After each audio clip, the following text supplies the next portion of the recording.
حرم فلا تظلموا فيهن أنفسكم. وقال رسول الله صلى الله عليه وسلم: صوم يوم عاشوراء أحتسب على الله أن يكفر السنة التي قبله.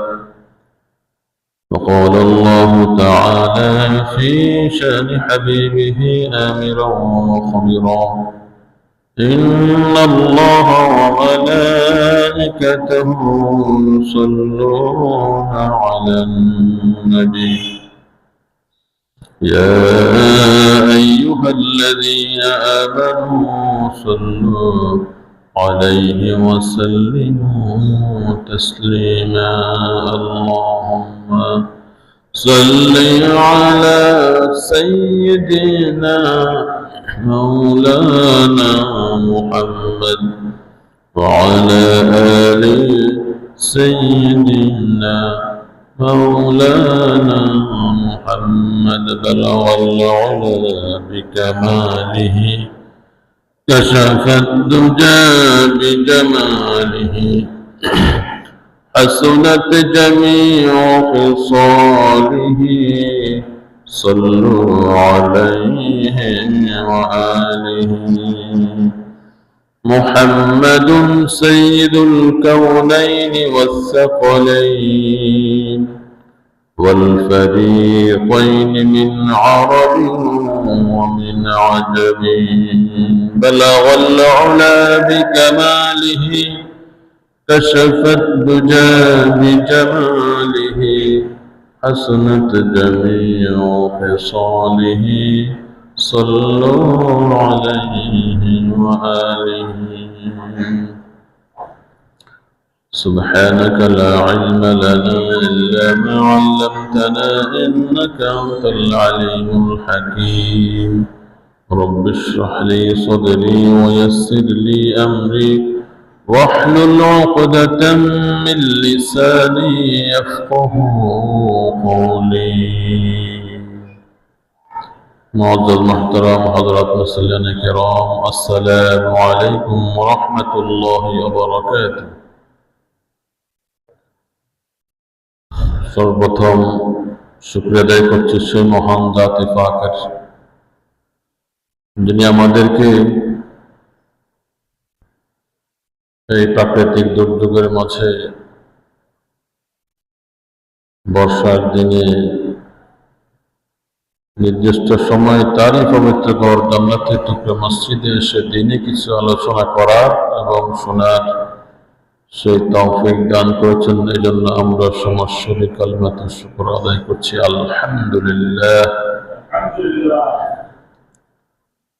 দুরূদ ও সালাম প্রেরণ করছি সাইয়্যিদুল মুরসালিন রাহমাতুল লিল আলামিন খাতামুন নবিয়্যিন মুহাম্মাদুর রাসূলুল্লাহ সাল্লাল্লাহু আলাইহি ওয়াসাল্লামের প্রতি, যিনি এই মুহররম মাসের এই 10 তারিখে পবিত্র মক্কা নগরী থেকে মদিনায় হিজরত করেছেন এবং যার নাতি ইমাম হোসাইন রাদিয়াল্লাহু তাআলা আনহু এই মুহররম মাসের 10 তারিখে কারবালার প্রান্তরে শাহাদাত বরণ করেছেন। বাতিলের বিরুদ্ধে আল্লাহর জমিনে আল্লাহর দ্বীন প্রতিষ্ঠার জন্য ইয়াজিদের মতো বাতিল শক্তিকে উৎখাত করার জন্য ইমাম হোসাইন রাদিয়াল্লাহু তাআলা আনহু সেদিন বাতিলের সাথে আপোষ করেন নাই। আল্লাহর এই জমিনে আল্লাহর দ্বীন প্রতিষ্ঠার জন্য যে সমস্ত মর্দে মুজাহিদ শহীদ হয়েছেন তাদের শাহাদাতের সর্বোচ্চ মর্যাদা কামনা করছি।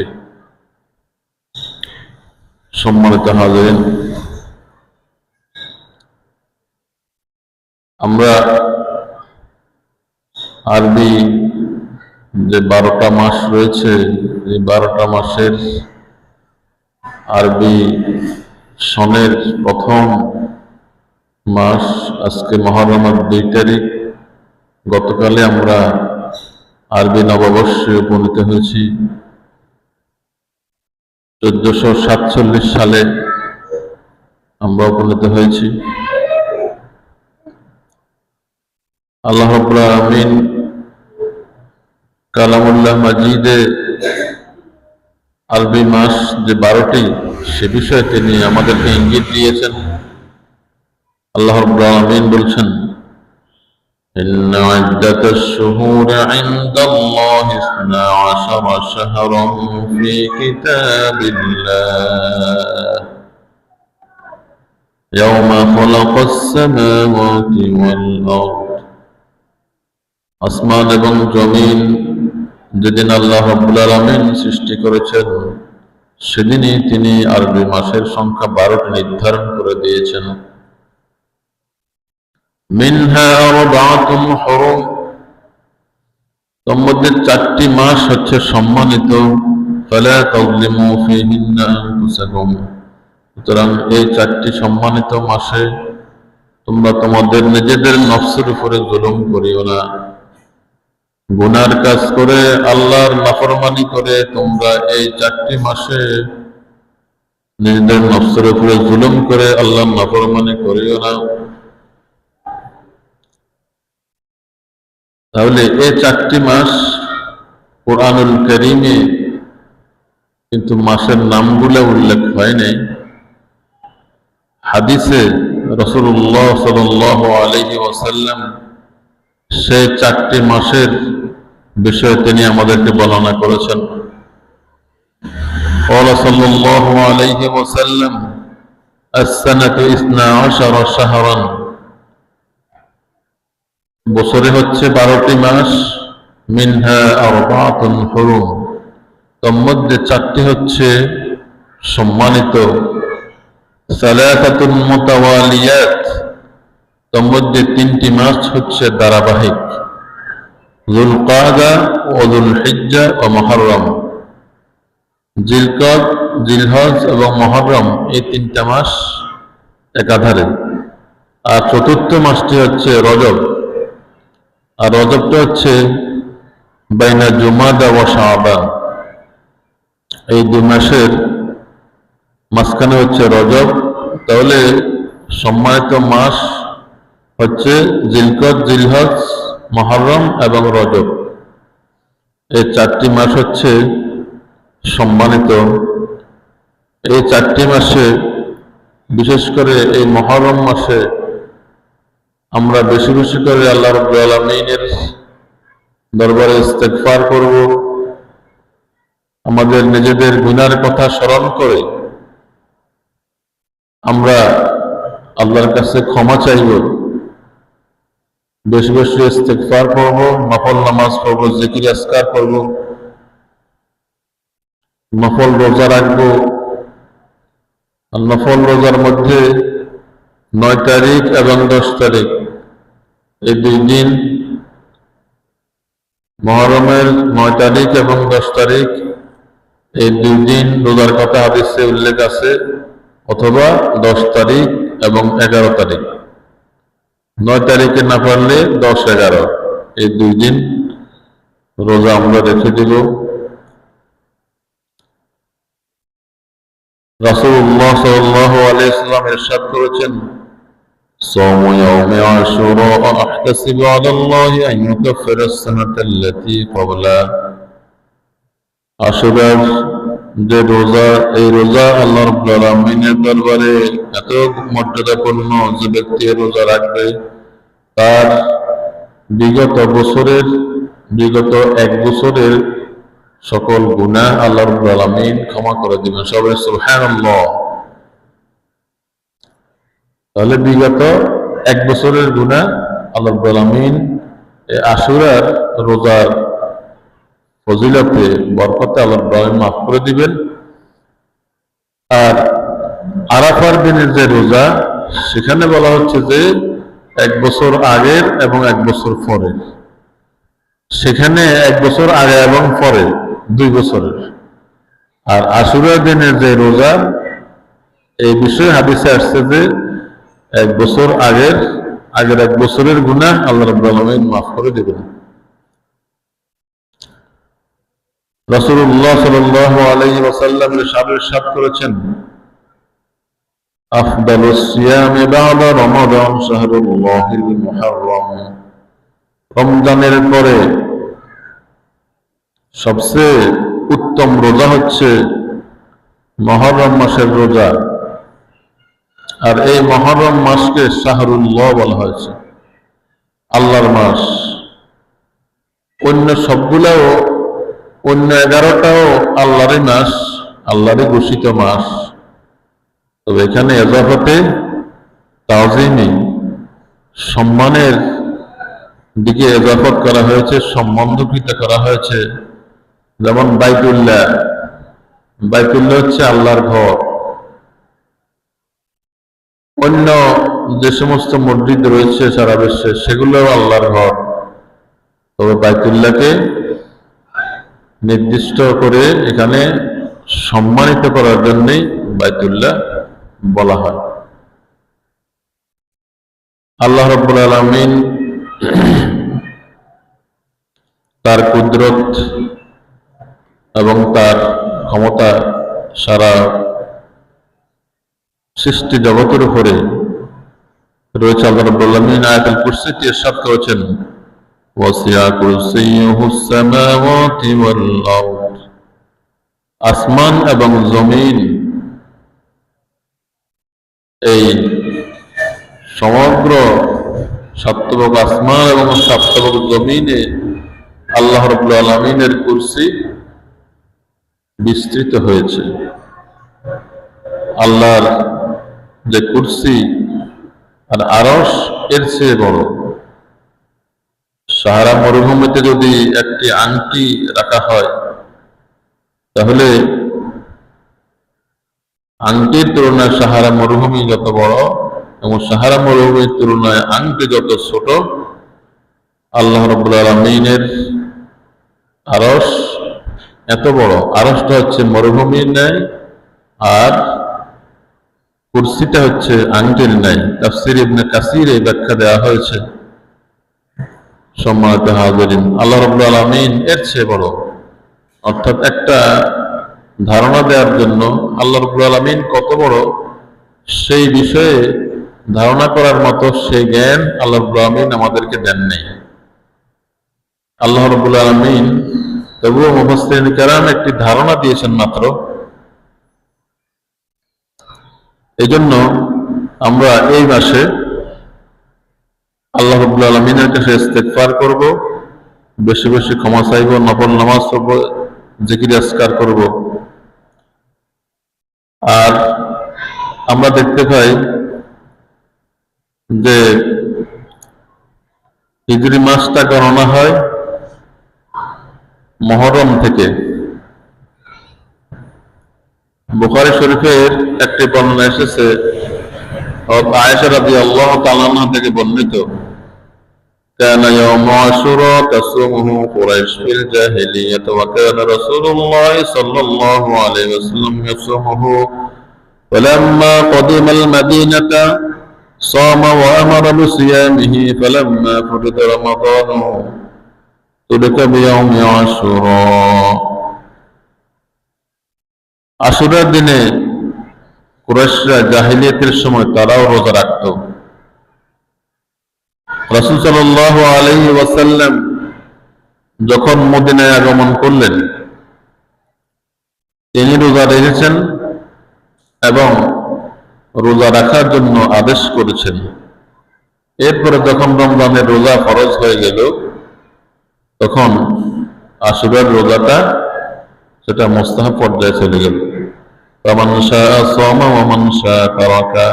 তখন যার ইচ্ছা রোজা রাখতো আর যার ইচ্ছা রাখতো না। عن ابن عباس رضي الله تعالى عنهما قال قدم النبي صلى الله عليه وسلم المدينة فرأى اليهود تصوم يوم عاشوراء فقال ما هذا؟ قالوا هذا يوم صالح هذا يوم نجى الله بني إسرائيل من عدوهم فصام موسى قال وأنا أحق بموسى منكم فصامه وأمر بصيامه ইবনে আব্বাস রাদিয়াল্লাহু তাআলা আনহু থেকে বর্ণিত, তিনি বলেন রাসূলুল্লাহ সাল্লাল্লাহু আলাইহি ওয়াসাল্লাম যখন মদিনায় আগমন করেছিলেন তখন দেখলেন যে ইহুদিরা এই আশুরার রোজাটা রাখতেছে। তখন রাসূল সাল্লাল্লাহু আলাইহি ওয়াসাল্লাম ইহুদিদেরকে প্রশ্ন করলেন যে এটা কিসের রোজা? তখন তারা বলল এই আশুরার দিনটা একটা পবিত্র দিন, একটা কল্যাণময় দিন। এই দিনে বনী ইসরাইল তারা ফেরাউন থেকে মুক্তি পেয়েছিল, আর ফেরাউনের গোষ্ঠী নীল নদে ডুবে মরেছিল আল্লাহ নাফরমানের কারণে। তখন মুসা আলাইহিস সালাতু ওয়াস সালাম রোজা রেখেছিলেন, এই আশুরার রোজা। তখন রাসূলুল্লাহ সাল্লাল্লাহু আলাইহি ওয়াসাল্লাম যখন ইহুদিদের মুখে এটা শুনলেন তখন তিনি বললেন তোমাদের চেয়ে মুসা আলাইহিস সালাতু ওয়াস সালাম এর ভালোবাসা আমার কাছে আরো বেশি। তখন রাসূলুল্লাহ সাল্লাল্লাহু আলাইহি ওয়াসাল্লাম আশুরার রোজা রেখেছেন এবং অন্যদেরকেও তিনি রাখার জন্য আদেশ করেছেন। আর রোজা রাখার পদ্ধতি সম্পর্কে ইবনে আব্বাস রাদিয়াল্লাহু তাআলা থেকে বর্ণিত একটি হাদিসে আছে يقول حين صام رسول الله صلى الله عليه وسلم يوم عاشوراء وأمر بصيامه قالوا يا رسول الله يوم تعزمه اليهود والنصارى وقال رسول الله صلى الله عليه وسلم فإذا كان العام المقبل إن شاء الله صمنا اليوم التاسع قال فلم يأتي العام المقبل حتى توفى النبي صلى الله عليه وسلم মুসলিম শরীফের হাদিস। ইবনে আব্বাস রাদিয়াল্লাহু তাআলা থেকে বর্ণিত রাসূলুল্লাহ সাল্লাল্লাহু আলাইহি ওয়াসাল্লাম যখন আশুরার রোজা রেখেছিলেন এবং অন্যদেরকেও রাখার জন্য আদেশ করেছিলেন, তখন সাহাবারা বলল হে আল্লাহর রাসূল, এটা এমন একটা দিন যেটা ইহুদিরা যে দিনটাকে সম্মানিত মনে করে। তখন রাসূলুল্লাহ সাল্লাল্লাহু আলাইহি ওয়াসাল্লাম ইরশাদ করেছিলেন যে আগামী বছর যদি আল্লাহ আমার হায়াতে দেয় তাহলে আমি 9 তারিখে একটা রোজা রাখবো। তাহলে 9 তারিখ এবং 10 তারিখ দুইটা হবে, তাহলে ইহুদিদের সাথে আর মিলে যাবে না। ইহুদিরা 10 তারিখে একটা রাখে, তখন তাদের সাথে মুখালাফাত করার জন্য বৈপরীত্য এবং তাদের আমলের বিপরীত আমল করার জন্যই রাসূলুল্লাহ সাল্লাল্লাহু আলাইহি ওয়াসাল্লাম ঘোষণা দিয়েছিলেন যে 9 তারিখে আরেকটি রোজা রাখবো যাতে ইহুদিদের সাথে মিলে না যায়। তাহলে এই আশুরার দিনের তাৎপর্য,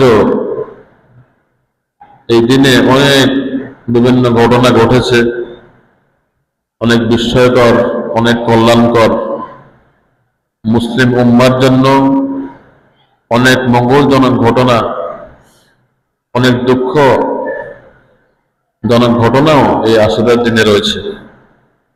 তার মধ্যে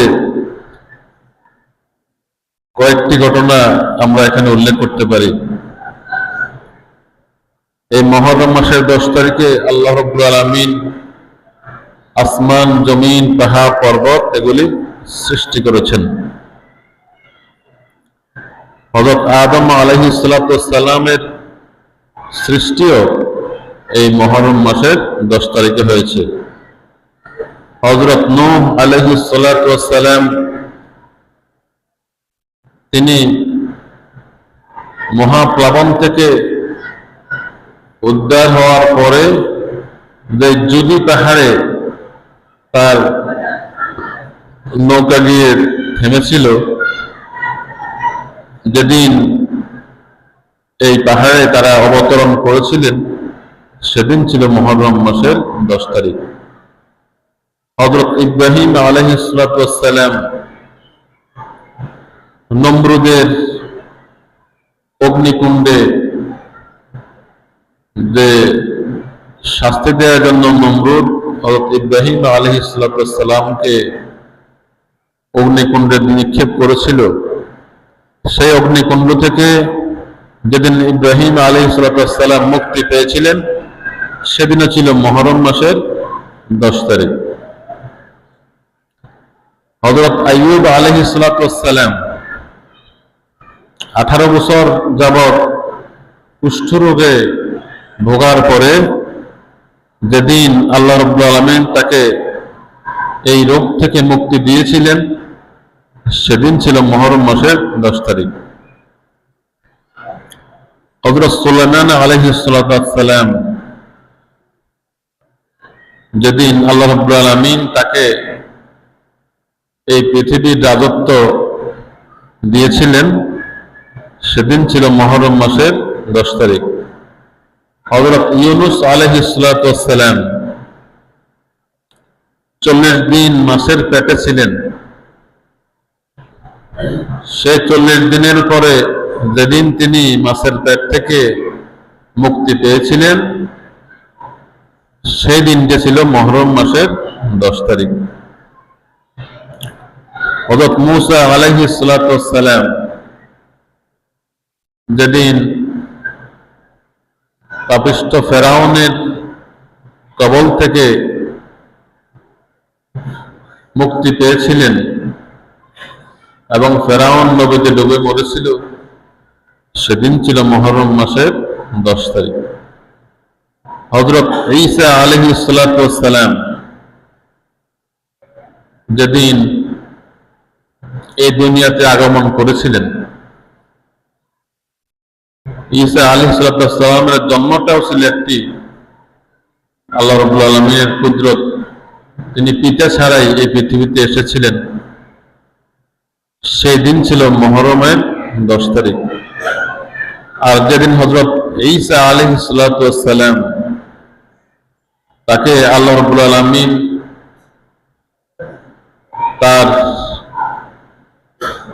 পথভ্রষ্ট কওমের অত্যাচার থেকে মুক্তি দিয়ে যেদিন আল্লাহ রাব্বুল আলামিন তাকে আসমানে উঠিয়ে নিয়েছিলেন সেদিনও ছিল মুহররম মাসের 10 তারিখ। হযরত ইদ্রিস আলাইহিস সালাতু ওয়াস সালামকে যেদিন আল্লাহ রাব্বুল আলামিন উঠিয়ে নিয়েছিলেন সেদিনও ছিল মুহররম মাসের 10 তারিখ। হযরত দাউদ আলাইহিস সালাতু ওয়াস সালামকে যেদিন আল্লাহ রাব্বুল আলামিন বিশেষ সম্মানে ভূষিত করেছিলেন সেদিনও ছিল মুহররম মাসের 10 তারিখ।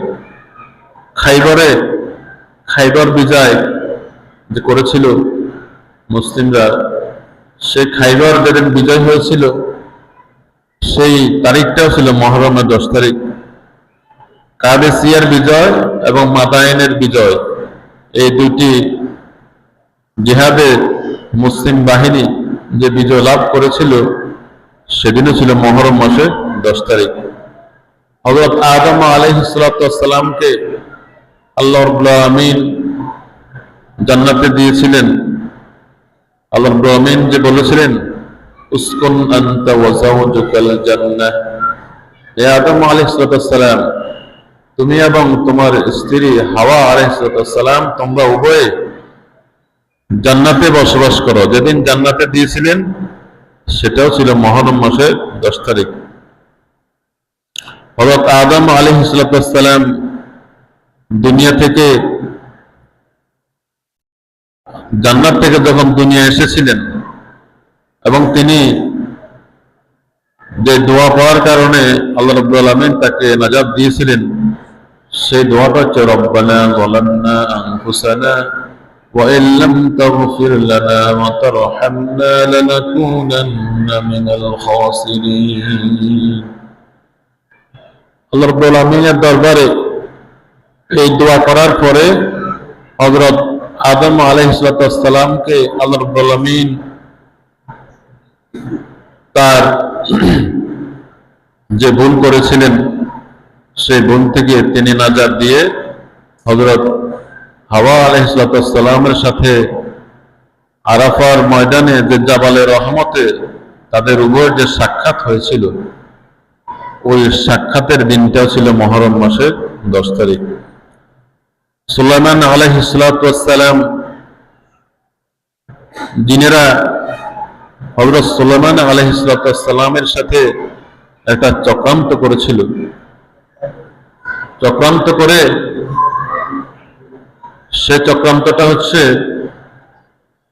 একদিন এক জিন এসে হযরত সুলাইমান আলাইহিস সালামের যে আংটি ছিল সেই আংটিটা তার স্ত্রীর কাছ থেকে তার ছবি ধরে নিয়ে গিয়েছিল। নিয়ে যাওয়ার পরে পরবর্তীতে হযরত সুলাইমান আলাইহিস সালাম এসে যখন তার কাছে আংটিটা চাইলেন, তখন তার স্ত্রী বললেন, কিছুক্ষণ পূর্বে তো আপনি আমার কাছ থেকে আংটি নিয়ে গিয়েছিলেন। তখন সুলাইমান আলাইহিস সালাম বুঝেছিলেন যে এটা ছিল দুষ্ট জিনের একটি চক্রান্ত এবং ষড়যন্ত্র। এই ষড়যন্ত্র করে তার আংটি নিয়ে গিয়েছিল। এরপরে হযরত সুলাইমান আলাইহিস সালাম পরবর্তীতে আবার যখন এখানে লম্বা চূড়া ঘটনা যে মাছের পেটে আংটিটা পেয়েছিলেন, সেই যেদিন সেই আংটিটা ফিরে পেয়েছিলেন এবং তার রাজত্ব তিনি ফিরে পেয়েছিলেন, সেদিন ছিল মুহররম মাসের 10 তারিখ। হযরত ইয়াকুব আলাইহিস সালাম তিনি হযরত ইউসুফ আলাইহিস সালামকে যেদিন তার সাথে সাক্ষাৎ হয়েছিল এবং মিশরের যে সাক্ষাতের যে দিনটা, সেদিন ছিল মুহররম মাসের 10 তারিখ। হযরত নূহ আলাইহিস সালাম যে তুফান থেকে মুক্তি পেয়েছিলেন, সেদিন ছিল মুহররম মাসের 10 তারিখ। এবং যে কারবালার ময়দানে যে ইমাম হুসাইন রাদিয়াল্লাহু তাআলা আনহু তিনি যে বাতিলের বিরুদ্ধে জিহাদে অবতীর্ণ হয়েছিলেন, বাতিলের সাথে ইয়াজিদের সাথে আপোষ করেন নাই, আপোষ না করে তিনি ওই জিহাদে শাহাদাত বরণ করেছিলেন, সেদিন ছিল মুহররম মাসের 10 তারিখ। সম্মানিত হাজিরিন, এই ঘটনাগুলি আল বিদায়া ওয়ান নিহায়া, আর রাহিকুল মাকতুম, উসতুল গাবা, ফাতুল কাদির সহ বিভিন্ন গ্রন্থে এর উল্লেখ রয়েছে। এছাড়াও আরো অন্যান্য ঘটনা অন্যান্য গ্রন্থে এভাবে বর্ণিত হয়েছে। মোটামুটি সংক্ষেপে আমরা এই বিষয়ে এই ঘটনাগুলি সম্পর্কে আমরা জানতে পারি। এবং এখন এই দিনের করণীয়, আমাদের কাজ কি? আমাদের করণীয় হচ্ছে এই আশুরার এই দিনে আল্লাহ রাব্বুল আলামিন এর দরবারে আমরা আমাদের কৃতকর্মের জন্য ক্ষমা চাইব, বেশি বেশি ইস্তেগফার করব, নফল নামাজ পড়ব এবং শিয়া সম্প্রদায় তারা যে তাজিয়া মিছিল বের করে, সে মিছিলে আমরা শরীক হব না। তারা ইমাম হুসাইন রাদিয়াল্লাহু তাআলা আনহু এর জন্য একটা মাকবারা তারা নির্দিষ্ট করে, সেখানে বিভিন্ন খাবার, বিভিন্ন ধরনের গরু ছাগল তারা উৎসর্গ করে এবং সেগুলি মানুষের মাঝে বিতরণ করে। এই উৎসর্গ এবং বিতরণ, এই দুই কাজের কোনো কাজেই আমরা অংশগ্রহণ করব না। যেহেতু আল্লাহ রাব্বুল আলামিনের নামেই সকল জন্তু জানোয়ারকে জবাই করার জন্য আল্লাহ রাব্বুল আলামিন আদেশ করেছেন। আল্লাহর নাম ছাড়া অন্য কারো নামে যদি কোনো জন্তু জবাই করা হয় তাহলে সেটা হারাম হয়ে যায়। সুতরাং এই হারাম কাজে আমরা অংশগ্রহণ করব না এবং আমরা সতর্ক করব যারা অংশগ্রহণ করে তাদেরকে করার জন্য সতর্ক করব, এবং তারা যে তাজিয়া মিছিলে মাতম করে নিজের শরীরের মধ্যে ছুরি দিয়ে আঘাত করে রক্তাক্ত করে, এ ধরনের কাজ ইসলামে নিষিদ্ধ। আল্লাহ আমিন কোরআন কারীম ইরশাদ করেছেন, ওয়ালা তাকতুলু আনফুসাকুম, তোমরা তোমাদেরকে হত্যা করিও না, তোমরা তোমাদের নিজেদের ক্ষতি করিও না। তারা এইভাবে ছুরি মেরে হাই হোসেন হাই হোসেন বলে নিজের দেহকে রক্তাক্ত করে, অথচ এই আসরের দিনে এই দুঃখজনক এই ঘটনাটি ছাড়াও আরো অনেক কল্যাণময় অনেক ঘটনা রয়েছে, সেগুলি থেকে আমরা শিক্ষা গ্রহণ করতে হবে। আল্লাহ রাব্বুল আলামিন আমাদেরকে এই আশুরার দিনের যে সমস্ত ঘটনাগুলির সংক্ষেপে বর্ণনা করেছে এবং যে হাদিসগুলি আমরা আলোচনা করেছি, এগুলি থেকে আমাদেরকে শিক্ষা গ্রহণ করে আমাদের বাস্তব জীবনে কাজে লাগানোর তৌফিক দান করুক। আমিন। আসসালামু আলাইকুম ওয়া রাহমাতুল্লাহি ওয়া বারাকাতুহু।